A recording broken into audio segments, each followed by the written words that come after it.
Bismillah, Assalamualaikum warahmatullahi wabarakatuh. Alhamdulillahirabbil alamin, wassalatu wassalamu ala Rasulillah wa ala alihi wa sahbihi ajma'in. Amma ba'du. Today I'm going to make a demo of my Note app website. So this was made using PHP for the backend.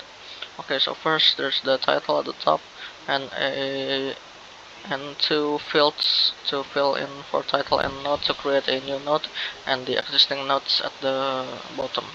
So first, we can create a new note by filling in the title and the note, for example, like this, and then we click add, click OK, and if you scroll down to the bottom in the existing notes, we can see the newly created note at the bottom here, and we can also edit the note. So for example, we click edit and then do some modifications, and then click save, click OK, and then if we scroll down, we can see that our note is edited, and also shows when we last edited it.